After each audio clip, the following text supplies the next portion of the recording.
Hi guys, welcome to POV My Therapist, the podcast where I vent, you listen, and you do not get paid. Okay. First of all, it is hot in the state of Georgia. It is so hot outside. It's been like this heat wave for like the past couple days, and then now to make it worse, now there's a storm. So you're probably gonna hear that throughout this episode. Also, the storm is causing my little dog to panic. So she's outside of the door. She should be with my mummy, but she likes to I don't know what she wants me to do about the storm. Like, that's the thing. Like, she comes up here and I'm like, do you want to sit next to me? And then she sits next to me for 2 seconds and then, like, she gets disturbed and then she starts walking around and she's looking at me like, go turn it off. And I'm like, girl, I can't. Like, why don't you understand this concept by now? So she's probably going to bang against the door a couple times. If you hear that, that's what it is. There's a storm outside, so yeah. Honestly, I finished my makeup like 2 hours ago, but a family friend dropped by with her baby that I haven't seen yet, so that I spent 2 hours with the baby. But literally by the time that was over, I was this close. And for the people listening, my fingers are pinching together. That's how close they are to literally just wiping my makeup off and getting back into bed and finishing the work that I had to do today that I couldn't get done because the heat caused a Wi-Fi outage. Yay. So that's been going on today. So I have a lot of work to do. I have a lot to do. Am I stressed? Yes, I am. What made you ask that? I'm very stressed. Am I thinking about it? No. Today's problems are tomorrow's problems because I'm not thinking about today's problems. They're for me to think about tomorrow. Not my problem. So I'm just going to try to get through this podcast flawlessly, seamlessly, burped, without a hitch, okay? So this week we're doing a Q&A. Very excited. I had you guys send in some questions on Instagram. And a lot of you asked for an eyeliner tutorial that I filmed today, but I didn't like how it looks, so you're not going to get it.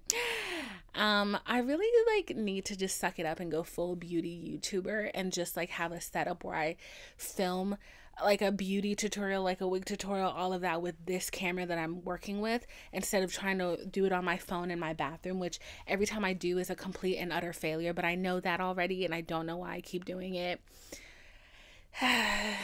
Okay, so I'm gonna start off with, there was a question that I really liked. And honestly, at first I was like, oh, that's such a boring question.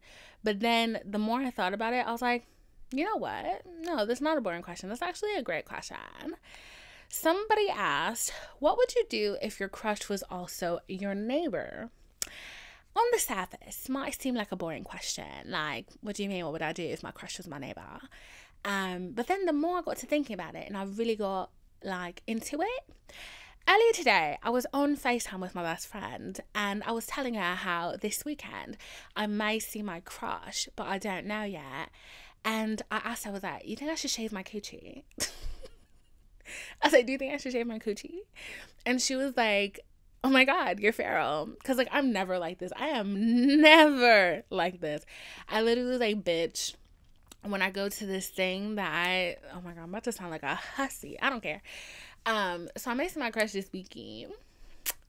And I was like, should I shave my coochie? And should I wear clothes that you can slip to the side? You know what I'm saying? Like sundress season, you know what I'm saying? She was like, one, you're feral.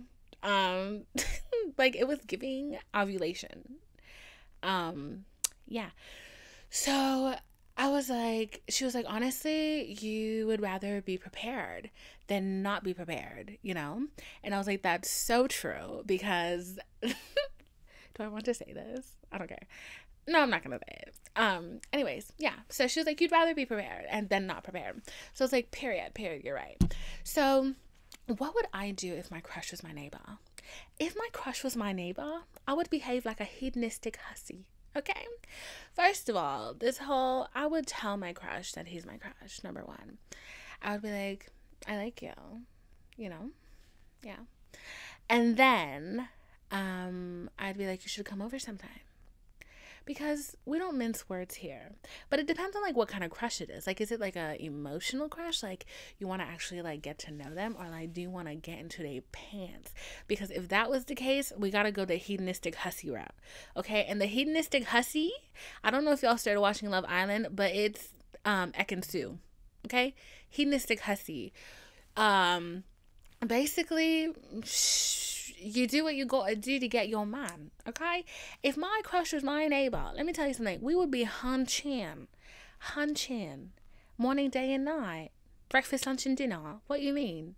We're hunching, okay? Acting inappropriately, being naughty, your place or mine, doesn't matter, you're my neighbor. Like, I feel like I would literally just put it all on the table. Yeah. I literally would be like, I like you. I think you should come over sometime. Here's my number. Period. Be a hedonistic hussy. But yeah. So the second question is what? The second question is, was school hard for you? And then they said, I love you. I love you too. School. Yes, I would say school was hard for me. Elementary school, difficult. Middle school, difficult. I think like there's two aspects of school, the social aspect and the educational aspect. The educational aspect for me was hard all throughout school. When I was in middle school, I really struggled. When I was in high school, I did better, but I wasn't like excelling by any means. Like I tried to take like advanced classes, and I always got myself in trouble by doing that. So, but I maintained like a steady, like I want to say like a 3.4 GPA. So I was okay in high school. Middle school, no. I don't really remember grade school. Like who does? In college, I did great until like in college, like it was I very much decided how well I was going to do. You know, like I figured out like the way my school worked, it was an art school. So you took a lot of art classes, and I figured out that the classes that didn't matter, if I started off the class, like a sketch class, right? If I started off doing my absolute worst, zero effort, no trying whatsoever, I basically set myself up for success. I would purposefully draw horrible pictures, like a lot of effort to look bad, but it would be like zero effort because I actually knew how to draw. And then as the year would go on, I would progress. So to be like half of my ability, my real ability, so that I could get an A and not try my hardest and not have to put a lot of effort. That was my hack to classes, like art classes like that. And then like history classes that you had to remember a lot of information, did those online so I could cheat. And then my film classes, I put a lot of effort into those. And basically I divided my energy like very well. Like I was very aware of that. So I did pretty great in college. I did really good in college. I didn't like go cum laude or whatever. But yeah, I did good. So school was good for me in college. Like the educational aspect of it, yeah, the academics of it was like, it got better. The social aspect, middle school was hard. I've talked about this before. I was the only black kid in an all-white school. A lot of like social dynamics that just were not working in my favor, and I was fat, so there's that. Grade school, don't remember it. Grade school, like I mean like preschool and like 1 through like I don't know, like 4, don't remember that. High school was decent. Like I wasn't popular, but like I had friends. That was nice. College, I had friends. I skipped like friend groups, and like I never really found people that like I clicked with, like on that deep emotional level, but also I was emotionally unavailable, so that was never going to happen in the first place. Period. So the social aspect was like, you know, iffy at best. But yeah, so I guess school was good and bad. So somebody else asked, what are you most excited about right now? Right now, I think I'm most excited about this weekend. This weekend, my friend is coming down from New York, and I haven't seen her, since February. I was going to say I haven't seen her in 6 years. In February, I saw her. It'd been 6 years since I saw her. But she's coming down. And I'm so excited to be with her and like to hug her and like to hold her hand. Cause like I feel like she's the only person that like entertains my like super affectionate side. So I'm really excited to be with her and to have a lot of fun this weekend. And yeah, like I'm excited about it. Yeah. And I'm excited to wear cute outfits and looking cute. Yeah, I'm excited. Someone else said, what's your getting routine? What is your getting ready routine for a date? Stress. I don't have like a flawless get ready routine for a date. I used to do the whole 9 yards, girl. Used to shave the legs, shave the coochie, shave the butthole, okay? Shave it all. Shave it all. Not an ounce of hair on this body, okay?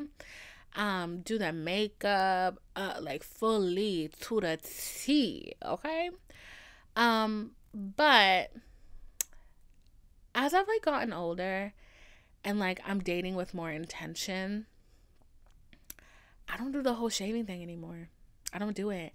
I don't shave the coochie, don't shave the butthole, I barely shave the legs. I will more likely shave legs out. I will more likely shave my legs for a girls' night out or like a night out with friends than I will for a date. And it's not because I'm being like, oh, you're gonna love me at my best and my worst. It's just I know it, so subconsciously I'm like, don't fuck him. Because that's a problem for me. The not fucking on the first day is really a tricky obstacle I have yet to get over. I'm working on it. But for some reason, I like to be a hussy. On the first day I meet somebody, and God forbid if they're charming, hedonistic hussy. Okay? That's going to be the name of this episode. A happy hedonistic hussy. Okay? So, yeah. I really struggle with that one. So I try to, make sure that I'm not going to put myself in a position where I don't actually get to know the person and I'm thinking about what's in their drawers. You know what I'm saying? But I still do the whole face, beat, hair, late outfit. My outfits have never been better, girl. And now I actually wear heels and stuff, and like I incorporate heels into my everyday. So when I go on dates, like I look good, like I look fine, like she's sexy, you know what I'm saying? But honestly, my getting ready for a date routine is not that much different than getting ready for a girls' night out routine or a night out with friends. So yeah, that's where we at. So this person also asked, what is the craziest thing a white guy has ever said to you on a date? So I wouldn't really say this was a date because like I've honestly like never I've had like a couple bad dates, but they weren't bad dates because the guy said something like off kilter. I think like the worst thing like a guy has ever said to me on a date was that I made him too nervous to eat, which I was just like, I hated that. And I knew he wasn't trying to be charming, and I knew he meant it because he literally didn't eat and he was so fucking anxious. And me, I ate because I was fucking hungry. And I was like, I don't really give a shit. Like that, but that turned me off so bad because I was just like, you pussy. Like, I want a guy to make me so nervous I can't eat. Why can't you eat? Eat, bitch. Like, we both, like, if it's gonna be like that, we both need to be too nervous to eat. Like, so, like, that was just, like, I was just, like, not into it. I was just not into him. I never hit him up after that. But, like, I just had, like, a bunch of, like, dates that just didn't go anywhere. But I will say, the worst thing that a white man has ever said to me, who I was involved with, actually happened pretty recently.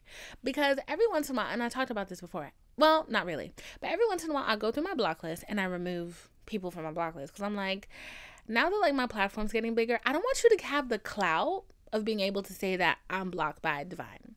I don't want you to have that. And God forbid I like blow up overnight on some Emma Chamberlain shit. I really don't want you to have that. And then I forget to unblock you.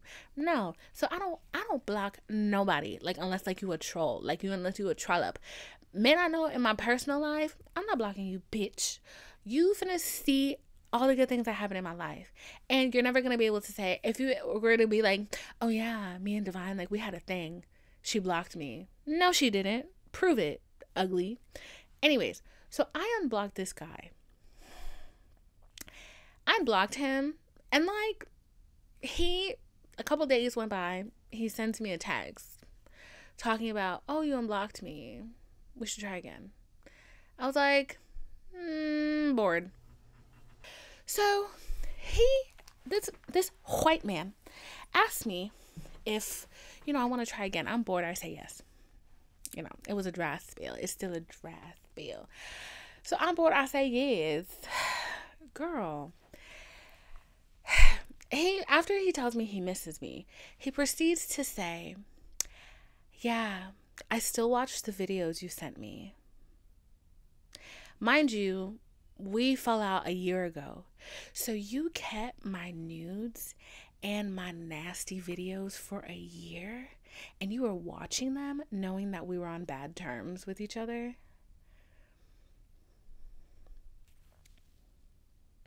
That was disgusting. And I was like, no, like, fuck you, I don't like you. Like, that, like, like, sometimes things happen, and it's just like, if you think about it too much, you're just gonna feel ultra violated. So you're just like, it's in God's hands. It's in God's hands. Like, I'm not gonna think about this, and your karma is gonna come to you. I cussed him out expeditiously. Then I blocked him not on Instagram, because you're gonna see me rise, child. But I blocked his number and all that, and I put him in restricted, because I was just like, that's nasty. Why would you keep somebody's nudes after a full year? It's been a hot year since we spoke, and not only did you keep my nudes, but like, you still look at them, and you still do things, you still jerk off to them. I don't like that. That objectively is the worst thing a white man has said to me. Yeah, that particular guy has said so much wild shit to me, but a lot of it I have to be really careful how I talk about it, because it's just like so nutty, and like, honestly, I would rather bury it in the depths of my mind. So next question is, how to process getting dumped after being intimate with that person and still having feelings. You're not gonna like the answer, but the truth is, the only thing that heals these things is time. And sometimes it takes longer than others. And sometimes it's not even time that heals it. It's just meeting somebody else and meeting somebody better. Because I feel like our feelings it's like energy. Like, energy transfers from thing to thing. It never really dies. So the love that you have, I think it just transfers from person to person. And honestly, if that person is being shitty to you, use that as motivation to move on to the next. Like, each time they're shitty, just imagine it's them chipping away at any feeling that like you had for them. And the fact that they dumped you should be like 50% of the chipping done. Okay, so it's hard, but like, just feel those feelings, and like, don't try to suppress them. If your mind wanders and you think about him, okay, or I don't know, you said somebody, but if your mind wanders and you still think about them and you still imagine them, go ahead. But also know that that's a point of grieving, and not to use it as like you're reigniting this thing. Like, don't use that as motivation to reignite it, but use it as a part of the grief. You know what I'm saying? So, on to the next page.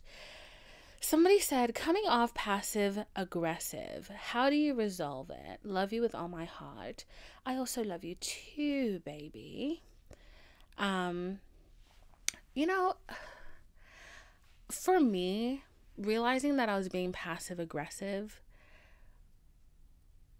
happened when I finally became self-aware. So the fact that you're self-aware enough to realize that you're passive aggressive, and like, I would have these moments where I would say something, right? Like, especially like with men. So I've obviously harbored a lot of hatred towards men in my heart. Why shouldn't I? See? So I obviously harbor a lot of hatred with men in my heart sometimes. So I would meet guys, and I would want to get to know them, but when I open my mouth, the first thing that comes out is something like super negative and super off-putting. And I would just like kind of clamp shut and like shut down. And then, cause like they'd be turned off, like it shifted the mood. Like, it just shifted the mood. Like, my passive aggression shifted the mood. So as I realized like that was a problem, I didn't know how to like nip it in the bud, and I low-key like still don't. Like it's something that like I think I just practice a little bit more, trying not to say negative things out loud or passive aggressive things out loud.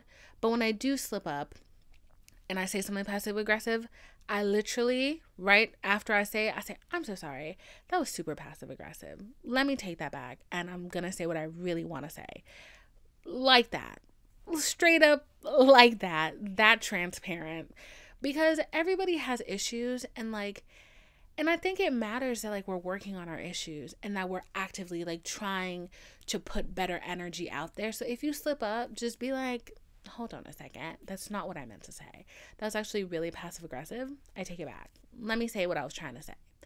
And I think that makes you a better communicator, and it makes you more honest, like overall. So that's literally what I do, because child, it's hard not to be passive aggressive. The fuck. And then somebody said, I've been single celibate for years, and for some reason I feel very uncomfortable about it right now. First of all, there's nothing wrong with being celibate. Okay? Everybody out here who's in these streets spreading their coochies around, they're hussies. You're not a hussy, okay? You're going to heaven. You got a one-way ticket to heaven because you keep your legs closed. Jesus loves you, okay? But on a serious note, there's nothing wrong with being celibate. I know, like, whoo, child, this a lot, because this is the thing, like, I'm not celibate right now. Am I? No. I mean, kind of, but not by choice. How do I even, like, start this off? I like somebody, okay? So, like, obviously, I don't really want to have sex with other people. Even though, I mean, I'm young and I should be having sex with other people. Either way, it's just I'm the type of person, if I have sex with you, I'm going to have feelings. So, that's the problem. And sometimes, like, I get, like, so wound up because, like, I want to feel that intimacy with somebody.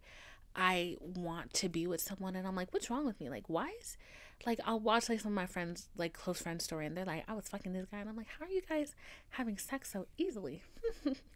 How is that happening for you? It's like, I feel like I'm missing out on something. When in reality, like, I know that what I really want is a deeper connection.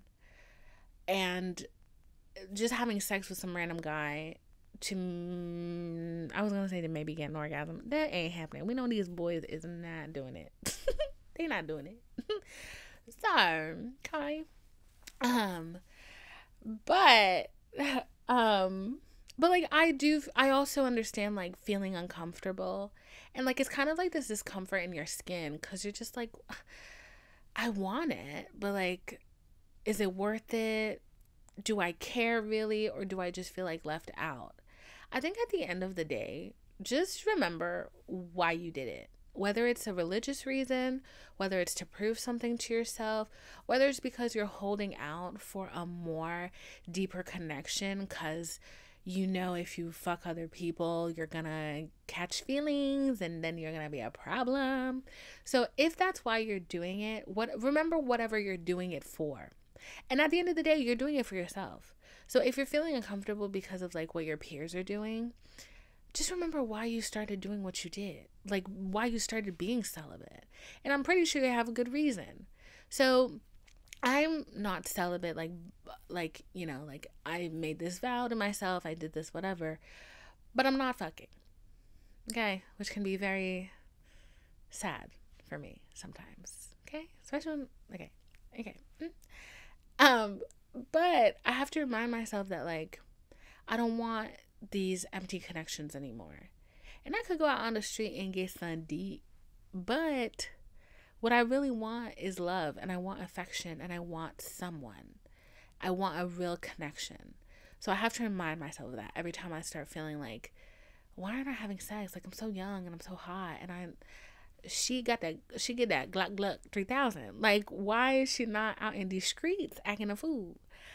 But then I remember that the streets are cold and dangerous, and the men are mean in the streets. So she wants to be safe in the comfort of a husband, and a home. Okay? So that's what I have to remind myself. But yeah, I hope that answered your question. The next person said, tips on starting over in a new city. So I'm gonna turn this question into basically how to make friends. Because it's kind of the same thing. I'm assuming that like this question is to make connections and to meet people that you have things in common with. As you get older, you will see that it's very difficult to make new friends. Like, it's not like in school how like the teachers literally force you to be friends with each other. No, that's not happening. And I think like sometimes it's just hard because like you don't necessarily want to mix work with your private life, or maybe you're not even in an environment where you're gonna meet people your age or you have things in common with. So the only advice that I can give is if somebody invites you out, say yes. Say yes. It might be shitty, or it might be the best night of your life. Okay? So I would do that. If somebody invites you out, say yes. If you're not comfortable, leave. Like, kind of don't feel obligated to anything. And that includes don't feel obligated to the thought that am I saying the right thing? Don't feel obligated, or don't feel confined to the thought that because you don't have anybody to do anything with, not to go out, because that's a slippery slope. So even if you don't have anybody to do anything with, go out to a bar, go out, have dinner by yourself, get to know your city, and eventually you will meet people. And I mean, like, this is the thing, like sometimes you have to be a little intrusive, because if you're out by yourself and you're at a bar, most of the times people are there with their friends. So literally just like, be like, oh, hi, is somebody sitting here? Oh, no? Okay, cool. Sits down. Oh, so where are you from? Literally just start talking to people. I know that sounds really scary and really hard, but the more you do it, the easier it becomes. Like, I used to force myself to, well, I mean, I still do, but it's not so much forcing now. Now I can just do it. But I used to force myself to go out to, like, bars alone. And, like, not, like, on, like, a busy Saturday night, but, like, on a Friday evening. And I would, like, get myself dinner, get myself a drink, sit down next to people, not alone, sit down next to people, start talking to the bartender. And like what I've noticed was when you start talking to the bartender, because you're like facing the bartender and most people are trying to get the attention of the bartender, most of the time it kind of creates like a triangle of conversation. So like even though their most attention is on the bartender, they will pay attention to you because you're next to them and because you have the line of communication at that point. So then most of the time they'll say something to you because they feel awkward saying just something to the bartender and nothing to you. So that's an option. Or you can be the person to say something to the other person, and just like start small. Like, hey, how are you? Where are you from? That always works and leads to a nicer conversation. Also doing things that you actually like to do, like signing up for like events or volunteering or classes. Like a pottery class is a great way to meet new people. There was also a question here about how to meet guys not on dating apps, because we all know the dating apps are the devil. But I would say like literally join classes or activities that are not with people that you know that you enjoy doing. So if you like to paint, join a painting class. If you like to run, join a running group, okay? Or like if you like theater, join a local theater, because you're gonna find people that like the same things that you like, or like a movie club or a book club. I mean, a book club is gonna be like mostly women. Like, let's not even lie to ourselves. But if the things that you like to do them. And you will meet people that are like-minded, that like the same things that you do. And maybe you'll meet a friend. At the very least, you'll meet a friend. Or maybe you will meet a crush or something like that. So I would say, like, do things that you actually want to do first. Like, and you will meet people. Because, like, we all were forced to go to school and to, like, go to work. But the things that we do on our own, that we actually want to do, I feel like that's where like we kind of show our best selves, because like we actually enjoy it. So those are my tips. Those are Divine's tips. Okay, I felt like a Times Out article just now. Okay, Somebody said feeling like a bum, aimless in early career. Girl, low key same. Um, I had the hardest time finding a job. I've been out of college since 2019 and I just got a job, a contract job that I low key thought was gonna turn into a long-term thing, but has not. Very sad about it, even though I get glowing remarks and reviews and all that. So I'm about to be looking for a job again. I mean, not about to be. I am actively looking for a job, and it's very scary. Like, we're like facing a recession. A bitch is scared. A bitch is scared, and I've gotten used to making good money. I can't go back. I can't go back to being poor. Okay, so I feel your pain. I really feel your pain. But I think we can only control the things that we can control. The things that are out of our control, we can't think about them. So if you're applying for jobs and you're trying your best and you're not getting them, I wouldn't necessarily beat up myself over that because you're not the one doing the hiring at the end of the day. But if like your resume looks like shit, you can definitely change that. If you don't have good references, you should definitely change that to your friends' names and numbers. Okay? Thank you. Um, and like if you're not applying, you should change that. You should apply to more jobs. So, but it's hard. Like overall, like finding a job is fucking hard and it's stressful. And it's gonna take a toll on your confidence. That shit is gonna mollywop you. Any ounce of confidence that you thought you had in yourself, out. Like, I feel like the job search is literally just there to whoop your ass. So don't feel like a bum because you're not a bum, because this is honestly the design of it. I think it's to discourage us, and it's really hard. And I know like it seems like a lot of people our age have a lot going on. Yeah, like a lot of people our age look like they have a lot going on, and like I fall into the pressures of that all the time. Like I'm just like, I'll see somebody doing really well and I'm like, oh my god, yeah, they're definitely in their 30s. No, they're younger than me. I want to die when I see these things, and I try not to take it personally because I'm like, we all have different paths. That's like my mantra when I start stressing out over somebody young just accomplishing so much in their little life. And I'm not jealous, but like I'm not jealous. I'm more so like looking at myself like, what is you doing, bitch? Get up, get your ass up and work. Nobody wants to work these days. I literally have to like pull myself into like a tiny mental corner and be like, nobody has the same path. Nobody has the same path.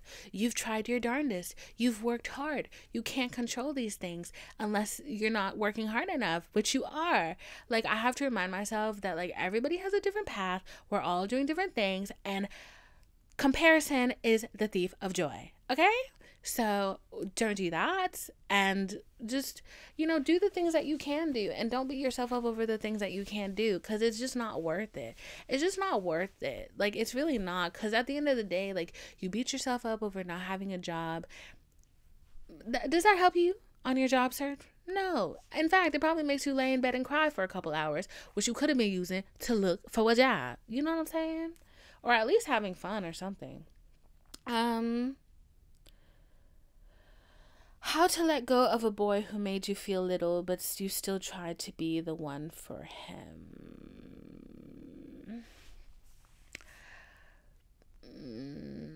He's shitty. Okay. He's a shitty boy. Okay. I think sometimes, because I go through this too, I think sometimes we have to remind ourselves that, or I think sometimes we have to face the fact that we love people more than we love ourselves. And like, that's kind of what this question is giving me. Because it just sounds like you were dealing with somebody ungrateful, and you probably did a lot for them. They did very little. They took advantage of it. They took it for granted. They did all those things. And all of those things, to me anyways, points to loving somebody more than you love yourself. And I always think that's a dangerous thing, because it's always going to lead to people taking advantage of you. And whenever like that happens to like my friends or like to me, I kind of have to remind myself that at the end of the day, I think we have to remind ourselves that that person had a choice. That person had the choice of either taking your love and being responsible with it and taking care of it and nurturing it, or taking advantage of it, and they decided to take advantage of it. So if that's the kind of person you're dealing with, that's not the kind of person you want to be dealing with. And I know it's hard because, like, we love people and we don't know why we love them, but we do. I think we just have to, like, remind ourselves that it ends. At the end of the day, like, the love you have for this person is going to end. You're going to wake up one day and you're not going to feel it anymore. And hopefully it's going to go to somebody more responsible with your love, more caring with your love, and more appreciative and deserving of it. But it's not going to go away overnight. Like, I think a lot of the time we want to, like, girl boss our way out of healing properly. We want to, like, girl boss, gaslight, pussy pop our way out of, like, feeling the emotions that we need to feel. And it's just, that's not how it works. It takes time. It takes, like, literally the 7 stages of grief, but in love. And that's how we get over things. So give it time and remind yourself daily that this person is a shithead. You'll get over him in no time. Okay? How to remember that there are still guys out there who want you. This is literally what I struggle with. I was telling my friend the other day, because we both, like, were in, like, similar spots. And she said to me, she was like, I don't think I'm ever going to be with anybody else. Not in a good way. She was like, I don't think I'm ever going to love anyone again. And she was saying that, if you hear, like, a weird mumbling in the back, it's my mother downstairs being loud for no reason. But she said, she was like, I'm not going to be in love until I'm, like, 60. And I was like, no, that's not true. Like, you're so beautiful. Like, I love you. Like, people who don't love you, like, they're fucking dumb. Like, they're dumb. Like, what the fuck? Like, you're not going to be single until you're 60. You're going to be in love and married and happy when you're 60. Like, what are you talking about? And, like, I was, like, going in. And, like, it was so funny because at one point I told her, I was like, LOL, if you tell me this shit when I'm saying I'm going to be single for the rest of my life, I don't even think about using my talking points against me. Okay? But I say that too. Like, when somebody, like, shits on my heart, or, like, when I feel like something isn't going anywhere, I'm just like, damn, like, I'm really going to be alone for the rest of my life. And I'm like, because nobody else is going to want me. Like, no one else is going to want me. Like, and I think, like, sometimes that's why I hold on so tight to things that aren't working out. Ooh, I'm reading myself right now. I hold on so tight to things that aren't working out because I'm like, what if this is, like, the last person on earth who's ever going to want me? And, like, I have that fear, but, like, at the end of the day, we don't know who we're going to meet. Like, we really don't. We don't know who's coming around the corner. We don't know who's coming around the bend.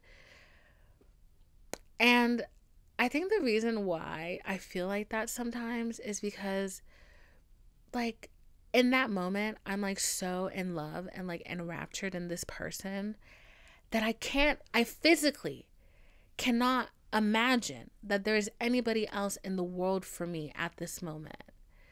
Like, you are all that I see.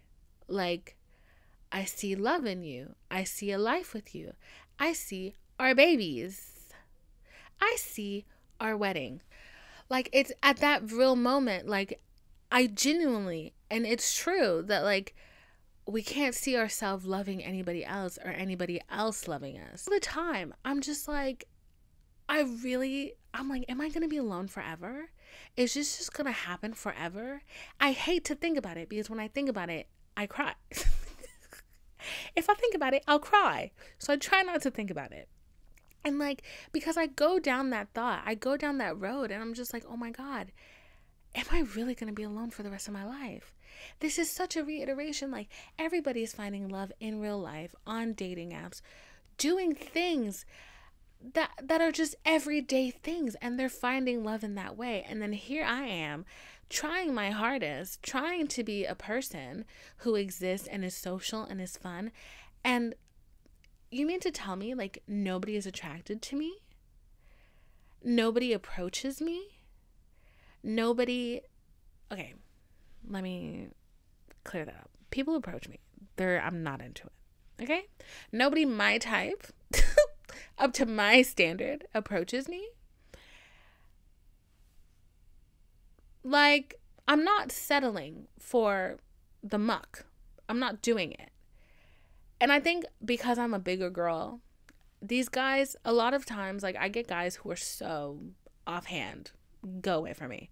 Approach me. And I think they think that I'm going to settle because I'm fat. And I'm like, I'm not doing that. I don't have to struggle just because I'm a fatty. And I'm not. I refuse to do it. Okay? I'm fat, but I can lose that fat. And I have probably the prettiest face on earth. So you can suck my dick. I'm not settling just because I'm fat, bitch. It's not happening. Okay? And especially, like, you at least have to be at the same emotional and financial standard that I am at. Why would I settle below that? That's crazy to me. I'm not doing that just because I'm a fatty. It's not happening. So, you know, a lot of times, like, I'm just like, maybe I'll just never find somebody. Maybe I'm just going to be the auntie.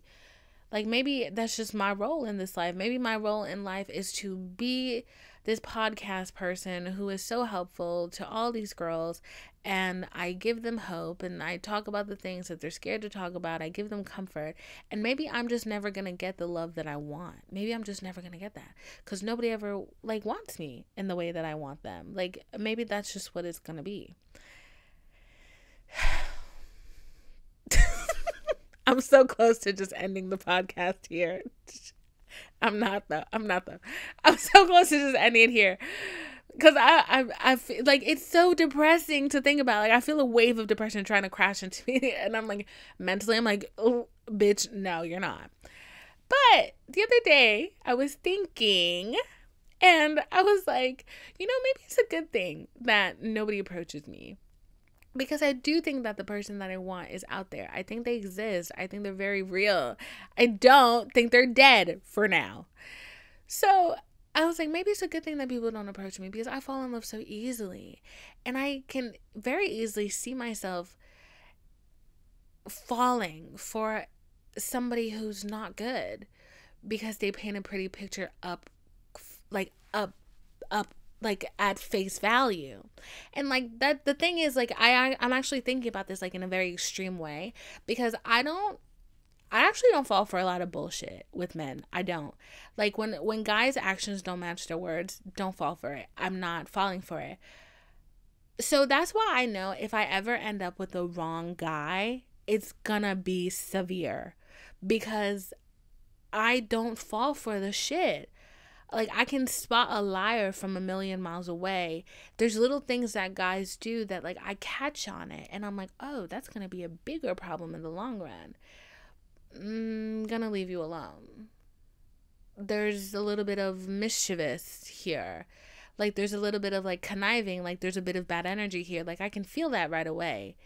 So that's why I know that, like, if I ever end up with the wrong person, it's given Ted Bundy. So I'm like, you know, maybe it's a good thing that, like, there's nobody coming my way because if anybody's coming my way, if 10 guys are coming my way, 9 of them or all 10 of them might be the wrong guy and the 11th guy is the right guy. Like, you know what I'm saying? So I had to kind of like reframe that the other day because I was like, that's true. Like, I want attention. I want connection. I want affection. I want a fuck.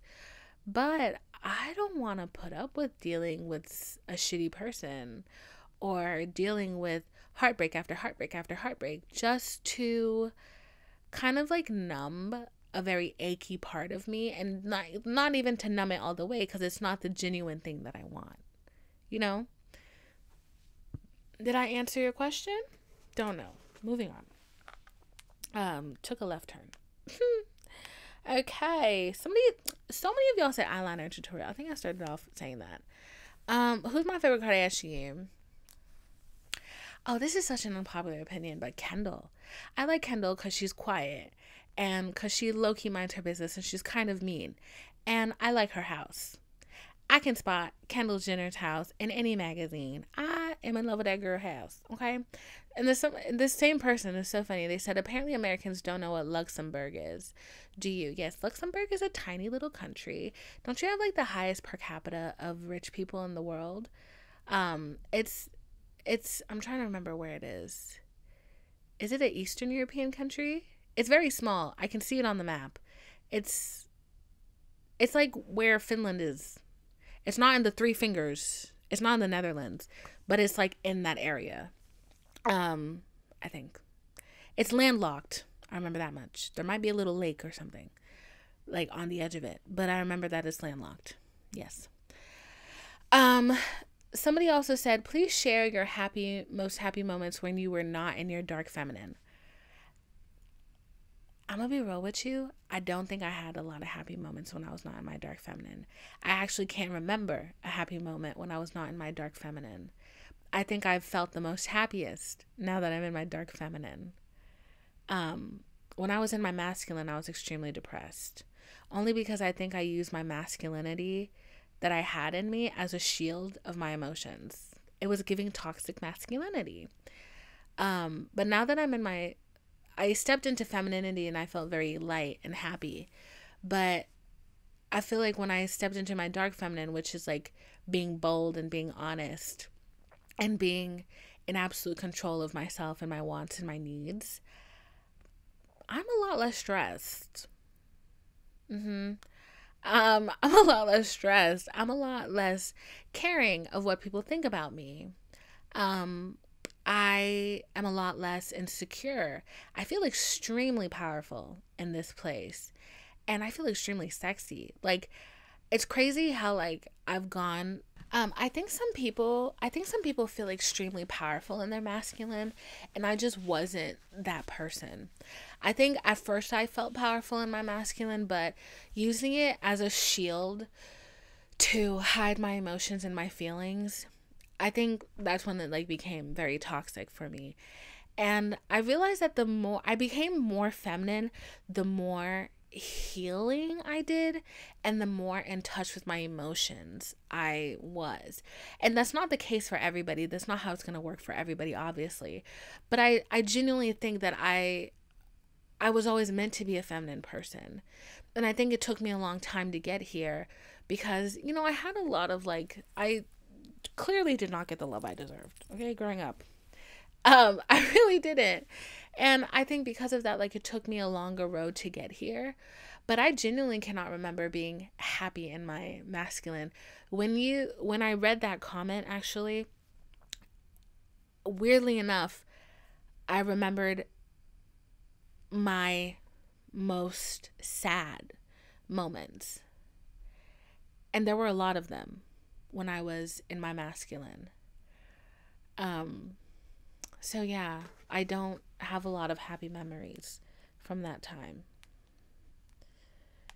And I know some of you are listening to this like, what the fuck is she talking about? We're gonna have that conversation one day. Longest relationship, girl, 2 weeks. 2 weeks. And he trying to get me to suck his dick in a car. No.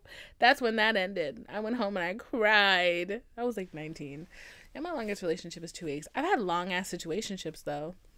And even then I'm like, that felt one-sided. I feel like you were just fucking me and we were in a situationship. Yeah. Don't have the best track record. Never had like a real relationship. I've talked about that before. It's getting old now that I'm getting older. So yeah, it's a bit of a not fun thing. And honestly, sometimes I feel a lot of shame about it. Cause you ask yourself like, wow, 26 years and nobody's ever wanted to be with me. Is something wrong with me?